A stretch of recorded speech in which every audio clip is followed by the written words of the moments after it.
Salut tout le monde, ici Utopique, j'espère que vous allez bien.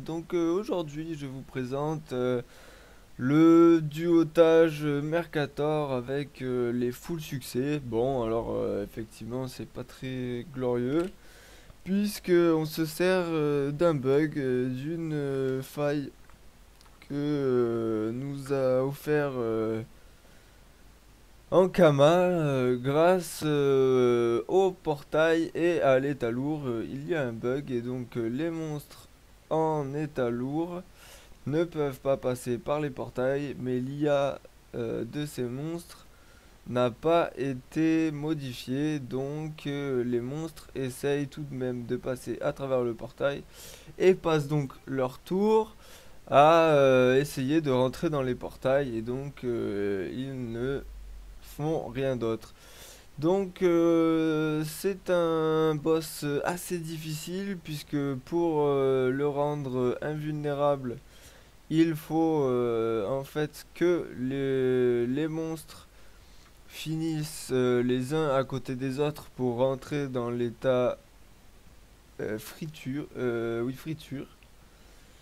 Et une fois qu'ils sont dans cet état, qu'ils se commencent leur tour à côté du Merca. Alors, même avec ce bug, ça reste quand même assez difficile, hein. C'est beaucoup de chance puisqu'on peut pas déplacer les monstres. La technique donc, c'est de mettre les portails les uns à côté des autres pour que les monstres en fait restent les uns à côté des autres. Mais là, le problème est que pour faire le succès dernier, il faut donc tuer tous les monstres et que le Merca en réinvoque un, puisqu'il en réinvoque un à partir du tour 7 et tous les 5 tours. Il faut donc qu'il réinvoque un, qu'il commence son tour à côté d'un de ces monstres pour le mettre en état friture et qu'après ce même monstre dans l'état friture vienne commencer son tour à côté du Mercator pour le rendre invulnérable. C'est pas forcément facile de le rendre invulnérable.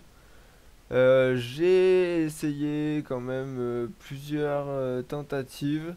C'est quand même plus facile lorsqu'on peut retirer des PM à un monstre pour qu'il finisse à côté du Merca au bon tour, ce qui nous laisse en plus un état invulnérable pendant un seul tour.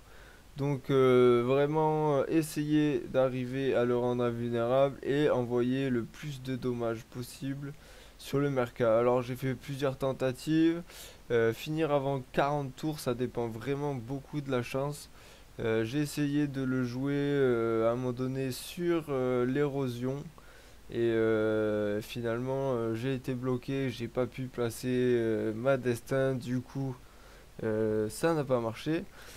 Sur celle-ci, donc, j'ai réussi par chance à le rendre invulnérable pendant 2 tours, dont une avec colère, donc ça m'a permis de le tuer.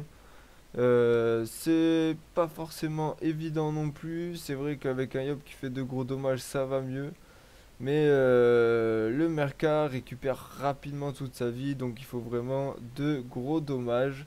Il me semble que c'est le plus important pour arriver à faire les full succès. Après, on peut également faire le duo assez simplement, hein, si on décide de pas faire le full succès et de pas tuer le Merca en dernier. Je pense que c'est quand même plus simple. Pour que, bien entendu, les portails marchent, il faut toujours en avoir un ouvert à côté de nous pour que le monstre ait envie de passer à travers les portails pour justement être TP à côté de nous. Mais il faut absolument avoir ce portail à côté de nous, sinon les monstres vont venir par leurs propres moyens et n'essayeront pas de passer dans le portail. Voilà, très important, faire attention quand même que tous les 5 tours après le septième, il va réinvoquer. Si il arrive à invoquer 3 monstres et qu'il y a 3 portails, on peut plus servir des portails pour le taper. Il faut savoir aussi que l'escoglyphe est assez difficile à, à se servir pour le debuff du Merca, puisque en fait avec sa glyphe, il va être repoussé du Merca quand le Merca va finir son tour à côté de lui, et donc c'est impossible en fait de le debuff avec l'escoglyphe. Voilà, donc j'espère que cette vidéo vous a plu, et si vous voulez poster des coms, ça fait toujours plaisir. N'hésitez pas, ça me fait très plaisir, que ce soit sur Facebook ou autre. Surtout, ne vous gênez pas. Voilà, à bientôt!